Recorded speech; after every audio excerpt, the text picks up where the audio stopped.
జీవుడైన దేవుడైన పుడతాడు మళ్ళీ మళ్ళీ కమ్మనైన అమరుచులు. Hi friends, welcome back to our channel కమ్మని అమ్మరుచులు. ఈరోజు మనం బియ్యం పిండితో కారం చెక్కలు చేద్దాము. ఈ కారం చెక్కలు చాలా క్రిస్పీగా టేస్టీగాను ఉంటాయి. ఈ కారం చెక్కలను నేను పర్ఫెక్ట్ కొలతలతో చేసి చూపిస్తాను. ఇక ఆలస్యం చేయకుండా చూద్దాము ఎలా చేయాలో. ముందుగా ఒక గిన్నె తీసుకొని దానిలో బియ్యం పిండిని కొలిచి తీసుకుందాము. నేను ఈ డబ్బాతోనే 2 డబ్బాలు బియ్యం పిండిని తీసుకుంటున్నాను. ఇలా తీసుకొని పక్కన ఉంచుదాము. ఈ బియ్యం పిండిని మరలా స్టవ్ మీద బాండీ పెట్టుకొని ఆ బాండీలో ఈ డబ్బాతోనే 2 డబ్బాలు వాటర్ పోసుకోవాలి. నేను ఈ చెక్కల కోసం పొడి బియ్యం పిండిని తీసుకున్నాను. మనము బియ్యం పిండిని దేనితోనైతే తీసుకుందామో దానితోని గ్లాసు పిండికి గ్లాసుడు వాటరు. నేను 2 డబ్బాలు పిండి తీసుకున్నాను కదా, ఇప్పుడు 2 డబ్బాలు వాటర్ కూడా పోసాను. వాటర్ మరుగుతుంటే 2 స్పూన్లు జీలకర్ర వేసుకోవాలి. దీనితో పాటే చాయ్ పెసరపప్పు శుభ్రంగా కడిగి తీసుకున్నాను. నానబెట్టిన అవసరం లేదు, ఇలా కడిగి వేసుకుంటే సరిపోతుంది. దీనిలోనే రుచికి తగిన విధంగా సాల్ట్ వేసుకోవాలి.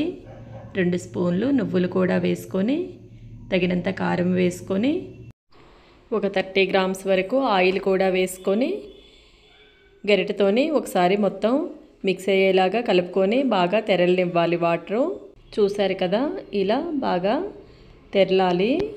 ఇలా తెరలేక వాటరు దీనిలో బియ్యం పిండిని వేస్తాము. మనం బియ్యం పిండిని కొలిచి ముందుగానే పక్కన ఉంచాం కదా, ఆ బియ్యం పిండిని వేద్దాము. దీనిలో పొడి బియ్యం పిండి మాత్రమే వేసుకోవాలి.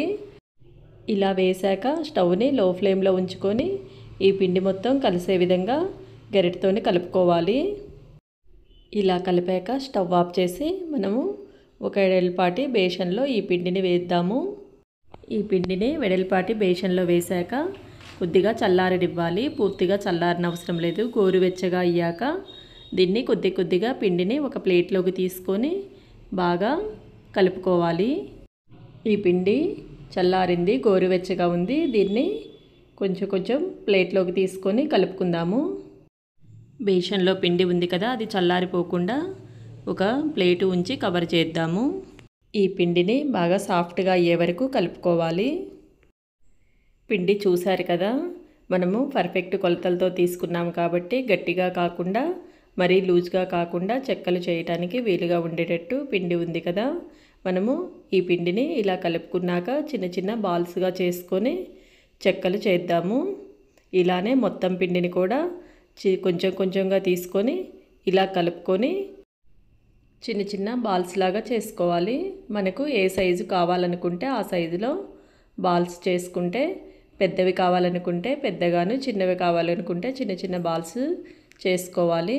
నేనైతే ఈ సైజులో చేస్తున్నాను. మొత్తం పిండిని ఇలానే కలుపుకొని బాల్స్ ఇలా చేసి పెట్టాను. చూసారు కదా, ఇలా అన్నీ చేసి పక్కన ఉంచుదాము. నెక్స్ట్ మనము పూరీ ప్రెస్ తీసుకొని చెక్కల్ని ప్రెస్ చేద్దాము. ఈ పూరీ ప్రెస్కి ఒక కవరు ఇలా ఉంచాను, దీని మీద కవరు ఉంచాను. పైన కూడా ఒక కవర్ని ఉంచి నేను చిన్న బాల్స్ చేశాను కదా, దీని మీద 4 బాల్స్ ఉంచి ఒకసారి ప్రెస్ చేద్దాము. మీరు కొంచెం పెద్దవి చేసుకుంటే 2 లేదా 3 పెట్టుకొని ప్రెస్ చేసుకోవచ్చు. ఇలా ప్రెస్ చేస్తే పిండి అంటుకోకుండా వస్తాయి. మనము ఎలాగూ ఆయిల్ వేసాము కదా వాటర్లో, మనము కవర్కి ఎటువంటి ఆయిల్ అప్లై చేయనవసరం లేదు. ఇలా చేస్తే ఈజీగా వస్తాయి. చూసారు కదా, ఇలా అన్నీ చేసుకొని ఒక పేపర్ మీద పెట్టుకుందాము. ఇలా పిండి బాల్స్ మొత్తం ఇలా ప్రెస్ చేసుకొని మొత్తం చేసి ఒక పేపర్ మీద పెడదాము. చెక్కలు మొత్తం చేయటం అయిపోయింది కదా, ఇప్పుడు వీటిని ఒక ప్లేట్లోకి తీసుకుందాము. ఆయిల్ వేడైంది, డీప్ ఫ్రై చేసుకుందాము. ఇలా ఒక ప్లేట్లోకి తీసుకునేటప్పుడు చూసారు కదా, ఒకటి కూడా ఒకదానికొకటి అంటుకోలేదు, పేపర్కి కూడా అంటుకోకుండా ఎంత చక్కగా వస్తున్నాయో. ఇప్పుడు ఆయిల్ వేడైంది, బాండీకి సరిపడా ఈ చెక్కల్ని వేసుకొని డీప్ ఫ్రై చేద్దాము. ఆయిల్ బాగా వేడయ్యాక మాత్రమే చెక్కల్ని వేసుకోవాలి. చెక్కలు వేశాక మీడియం నుండి హై ఫ్లేమ్లో ఉంచుకుంటూ స్టవ్ని డీప్ ఫ్రై చేద్దాము. చెక్కలను వేయగానే కదపకుండా 1 నిమిషం పాటు ఉన్న తర్వాత రెండు వైపులా గోల్డెన్ బ్రౌన్ కలర్ వచ్చే వరకు కలుపుకుంటూ డీప్ ఫ్రై చేసుకోవాలి. చూసారు కదా, మంచి గోల్డెన్ బ్రౌన్ కలర్ వచ్చాయి. ఇప్పుడు స్టైనర్లో తీసి వేద్దాము. మొత్తం ఆయిల్ వడిచాక వేరే ప్లేట్లోకి వేసుకుందాము. ఇలా మిగిలిన చెక్కలు కూడా ఇలానే డీప్ ఫ్రై చేద్దాము. చూసారు కదా ఫ్రెండ్స్, ఎంతో టేస్టీగా క్రిస్పీగా ఉండే కారం చెక్కలు రెడీ అయ్యాయి. మీరు కూడా ఒకసారి ట్రై చేసి టేస్ట్ చూడండి. ఈ వీడియో మీకు నచ్చినట్లయితే లైక్ చేయండి, మీ ఫ్రెండ్స్కి షేర్ చేయండి. కొత్తగా చూస్తున్న వారైతే సబ్స్క్రైబ్ చేసుకోండి.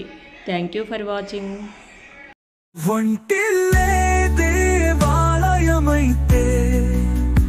ప్రతి పదార్థం ప్రసాదమే. కమ్మనైన